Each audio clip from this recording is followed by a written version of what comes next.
தென் தமிழகம் மற்றும் கடலோர தமிழகத்தில் இடி மின்னலுடன் மிதமான மழை பெய்ய வாய்ப்பு. ஒரு வாரத்திற்கு ஒரு சில இடங்களில் கோடை மழை நீடிக்க வாய்ப்பிருப்பதாக வானிலை ஆய்வு மையம் தகவல். தமிழ்நாட்டில் அதிகபட்ச வெப்பநிலை இயல்பை விட 3 டிகிரி செல்சியஸ் அளவிற்கு அதிகரிக்கக்கூடும். அதிக வெப்பநிலையால் மக்களுக்கு அசௌகரியங்கள் ஏற்படக்கூடும் என்று வானிலை ஆய்வு மையம் அறிவுறுத்தல்.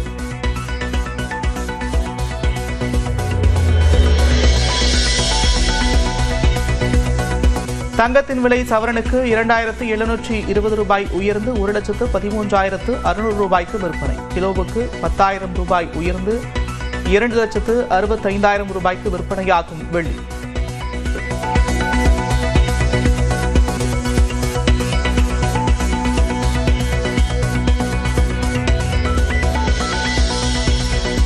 தமிழ்நாடு அரசின் தலைமை செயலாளரை மாற்றியது தேர்தல் ஆணையம். முருகானந்தத்திற்கு பதிலாக சாய்குமார் நியமனம்.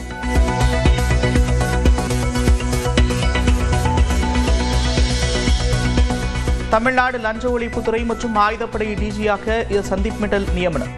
டேவிட்சன் தேவாசீர்வாதத்தை மாற்றி தேர்தல் ஆணையம் உத்தரவு.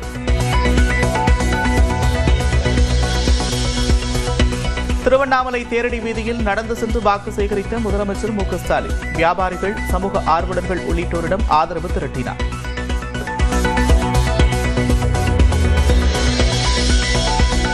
முதலமைச்சர் மு க ஸ்டாலினின் 4ஆம் கட்ட பரப்புரை பயண திட்டம் வெளியீடு.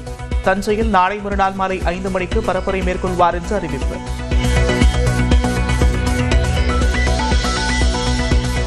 தமிழ்நாட்டில் திமுக ஆட்சி இருக்கும் வரை கஞ்சா விற்பனையை ஒழிக்க முடியாது என்று வேளச்சேரியில் எடப்பாடி பழனிசாமி பரப்புரை. அதிமுக ஆட்சிக்கு வந்தால் 3 மாதத்தில் ஒழிப்போம் என்றும் உறுதி.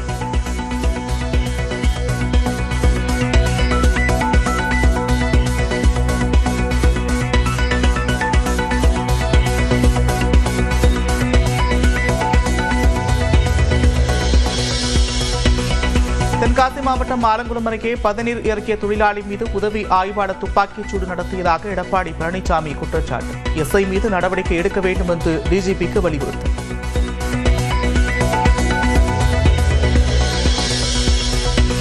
ஆலங்குளத்தில் பனை தொழிலாளி மீது நடந்த துப்பாக்கிச் சூடு தொடர்பாக 3 காவலர்கள் மீது வழக்கு பதிவு. பாதிக்கப்பட்டவரின் குடும்பத்தினர் அளித்த புகாரின் பேரில் உதவி ஆய்வாளர் இசக்கிராஜா மற்றும் 2 காவலர்கள் மீது வழக்கு.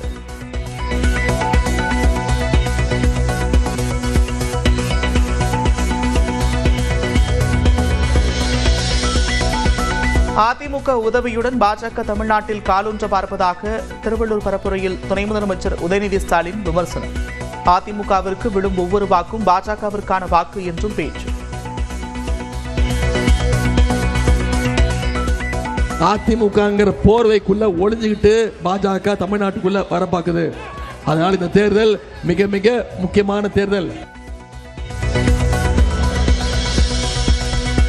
1 கிலோ தங்கம் 60 சிலிண்டர்கள் தருவேன் என்று வாக்குறுதி தருவா என்று சீமான் கிண்டல். சென்னை ஆலந்தூரில் நாம் தமிழர் கட்சி வேட்பாளருக்காக பரப்புரை. நான் குடும்ப தலைவிக்கு மாசம் 5000 தரேன்னு சொல்ல முடியாத? ஒவ்வொரு பெண்ணுக்கும் ஒவ்வொரு கிலோ தங்கம் தானே சொல்றேன். நான் 6 சிலிண்டர், நான் 60 சிலிண்டர் தானே உனக்கு. 60 அண்ணா ஒரு நீ சூப்பர் 6 இல்ல, அண்ணா ஒரு நீ சூப்பர் 60 வச்சுக்க வச்சுக்க வச்சுக்க. தன்னை 15 ஆண்டுகளாக கத்த வைத்த பாவம் சும்மா விடாது என்று மக்களை பார்த்து ஆவேசமாக பேசிய சீமான். திரையரங்கில் விசிலடித்த கூட்டம் தற்போது ரோட்டில் விசிலடிப்பதாகவும் தாவேக தொண்டர்கள் மீது விமர்சனம். அங்க விசிலடிச்ச இப்ப தெருவில் அடிச்சுட்டு தியேட்டர்ல படம் பார்க்கும்போது விசிலடிச்சுடா, இப்ப தெருவில் அடிக்கிறா. தீரி விசாரிச்சு அங்க விசிலடிச்ச இப்ப தெருவில் அடிச்சுட்டு தியேட்டர்ல படம் பார்க்கும்போது விசிலடிச்சுடா, இப்ப தெருவில் அடிக்கிறா. திமுக அரசால் தனக்கு பல்வேறு நெருக்கடிகள் ஏற்படுவதாக விஜய் பேச்சு. வெளியில் தனித்தனியாக இருந்தாலும் திமுக பாஜக கூட்டணிகள் ஒன்றுதான் என்றும் விமர்சனம். திமுக கூட்டணிக்கும் பாஜக கூட்டணியுமே இவங்க 2 பேருமே வெளியில வேணா தனித்தனியா இருப்பாங்க, ஆனா உள்ளுக்குள்ள இவங்க 2 பேருமே ஒண்ணுதான்.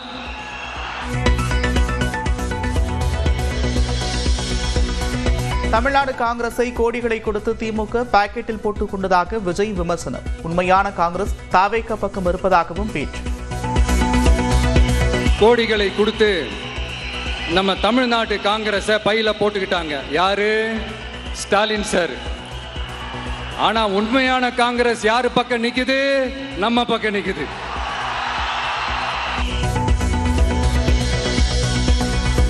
கரூர் விவகாரத்தில் தன் மீது பழிபோடும் முயற்சி பலன் தரவில்லை என்று விஜய் கருத்து. ஜனநாயகன் படத்தை வெளியிட முடியாமல் தடுத்த நிலையில் தன் மீது அவதூறு பரப்ப மேற்கொண்ட முயற்சியும் ஈடுபடவில்லை என்று பேச்சு. ஜனநாயகன முடக்கு, படத்தை முடக்கினா கொஞ்சம் பையன் கொஞ்சம் டிஸ்டர்ப் ஆயிடுவான், அதனால படத்தை முடக்கி. இது யாரு முடக்கினாங்கன்றது உங்களுக்கே தெரியும், அது நான் சொல்ல வேண்டிய அவசியம் உங்களுக்கு இல்லை.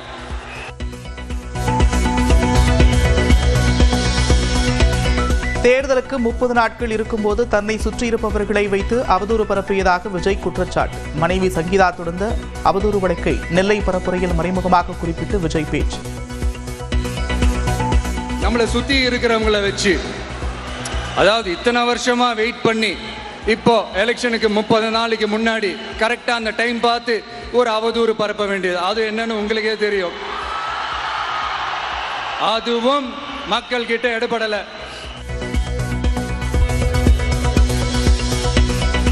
தென் தமிழகம் மற்றும் கடலோர தமிழகத்தில் இடி மின்னலுடன் மிதமான மழை பெய்ய வாய்ப்பு. ஒரு வாரத்திற்கு ஒரு சில இடங்களில் கோடை மழை நீடிக்க வாய்ப்பிருப்பதாக வானிலை ஆய்வு மையம் தகவல்.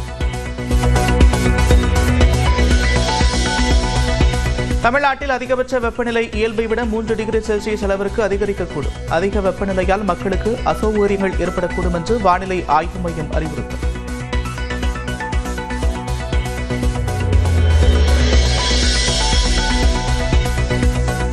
தங்கத்தின் விலை சவரனுக்கு 2720 ரூபாய் உயர்ந்து 1,13,600 ரூபாய்க்கு விற்பனை. கிலோவுக்கு 10,000 ரூபாய் உயர்ந்து 2,65,000 ரூபாய்க்கு விற்பனையாகும் வெள்ளி.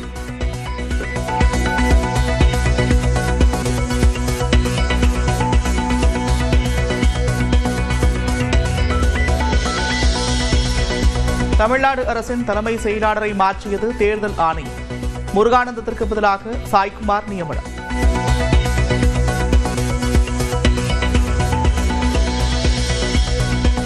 தமிழ்நாடு லஞ்ச ஒழிப்புத்துறை மற்றும் ஆயுதப்படை டிஜியாக சந்தீப் மிட்டல் நியமனம். டேவிட்சன் தேவாசிர்வாதத்தை மாற்றி தேர்தல் ஆணையம் உத்தரவு.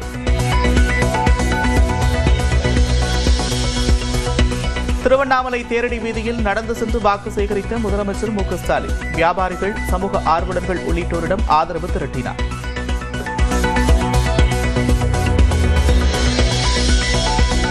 முதலமைச்சர் மு க ஸ்டாலினின் 4ஆம் கட்ட பரப்புரை பயண திட்டம் வெளியீடு.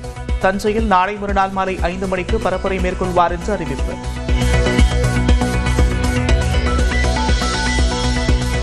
தமிழ்நாட்டில் திமுக ஆட்சி இருக்கும் வரை கஞ்சா விற்பனையை ஒழிக்க முடியாது என்று வேளச்சேரியில் எடப்பாடி பழனிசாமி பரப்புரை. அதிமுக ஆட்சிக்கு வந்தால் 3 மாதத்தில் ஒழிப்போம் என்றும் உறுதி.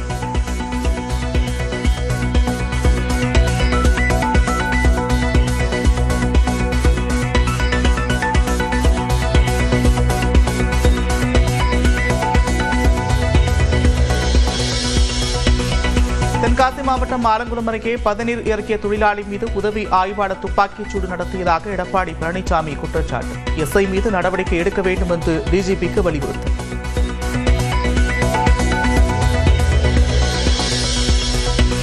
ஆலங்குளத்தில் பனை தொழிலாளி மீது நடந்த துப்பாக்கிச் சூடு தொடர்பாக 3 காவலர்கள் மீது வழக்கு பதிவு. பாதிக்கப்பட்டவரின் குடும்பத்தினர் அளித்த புகாரின் பேரில் உதவி ஆய்வாளர் இசக்கிராஜா மற்றும் 2 காவலர்கள் மீது வழக்கு.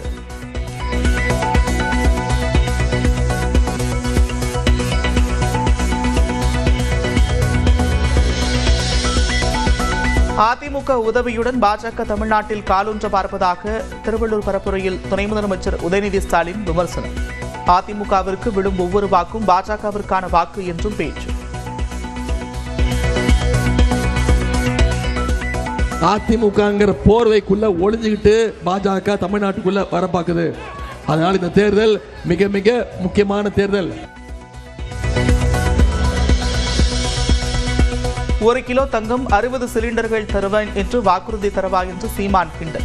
சென்னை ஆலந்தூரில் நாம் தமிழர் கட்சி வேட்பாளருக்காக பரப்புரை. நான் குடும்ப தலைவிக்கு மாசம் 5000 தரேன்னு சொல்ல முடியாத? ஒவ்வொரு பெண்ணுக்கும் ஒவ்வொரு கிலோ தங்கம் தானே. அது சொல்றேன். நான் 6 சிலிண்டர், நான் 60 சிலிண்டர் தானே உனக்கு. 60 அண்ணா ஒரு நீ சூப்பர் 6 இல்ல, அண்ணா ஒரு நீ சூப்பர் 60. வச்சுக்க வச்சுக்க வச்சுக்க. தன்னை 15 ஆண்டுகளாக கத்த வைத்த பாவம் சும்மா விடாது என்று மக்களை பார்த்து ஆவேசமாக பேசிய சீமான். திரையரங்கில் விசிலடித்த கூட்டம் தற்போது ரோட்டில் விசிலடிப்பதாகவும் தாவேக தொண்டர்கள் மீது விமர்சனம். அங்க விசிலடிச்ச இப்ப தெருவில் அடிச்சுட்டேன். தியேட்டர்ல படம் பார்க்கும்போது விசிலடிச்சா இப்ப தெருவில் அடிக்கிறா. தீரி விசாரிச்சது அங்க விசிலடிச்ச இப்ப தெருவில் அடிச்சுட்டேன். தியேட்டர்ல படம் பார்க்கும்போது விசிலடிச்சா இப்ப தெருவில் அடிக்கிறா. திமுக அரசால் தனக்கு பல்வேறு நெருக்கடிகள் ஏற்படுவதாக விஜய் பேச்சு. வெளியில் தனித்தனியாக இருந்தாலும் திமுக பாஜக கூட்டணிகள் ஒன்றுதான் என்றும் விமர்சனம். திமுக கூட்டணிக்கும் பாஜக கூட்டணியுமே இவங்க 2 பேருமே வெளியில வேணா தனித்தனியா இருப்பாங்க, ஆனா உள்ளுக்குள்ள இவங்க 2 பேருமே ஒண்ணுதான்.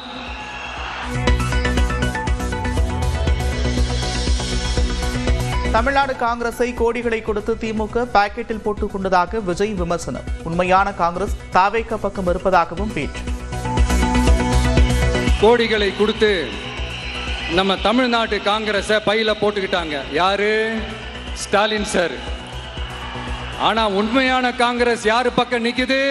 நம்ம பக்கம் நிக்குது.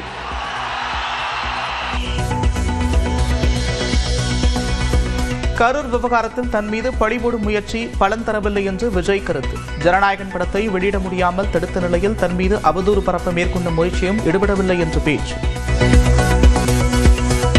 ஜனநாயகன முடக்கு, படத்தை முடக்கினா கொஞ்சம் பையன் கொஞ்சம் டிஸ்டர்ப் ஆயிடுவான், அதனால படத்தை முடக்கி. இது யாரு முடக்கினாங்கன்றது உங்களுக்கே தெரியும், அது நான் சொல்ல வேண்டிய அவசியம் உங்களுக்கு இல்லை.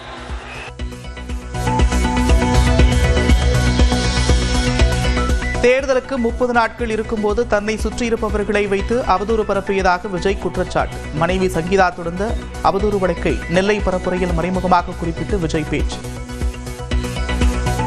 நம்மளை சுத்தி இருக்கிறவங்கள வச்சு, அதாவது இத்தனை வருஷமா வெயிட் பண்ணி இப்போ எலெக்ஷனுக்கு 30 நாளைக்கு முன்னாடி கரெக்டா அந்த டைம் பார்த்து ஒரு அவதூறு பரப்ப வேண்டியது, அது என்னன்னு உங்களுக்கே தெரியும். அதுவும் மக்கள் கிட்ட எடுபடலை.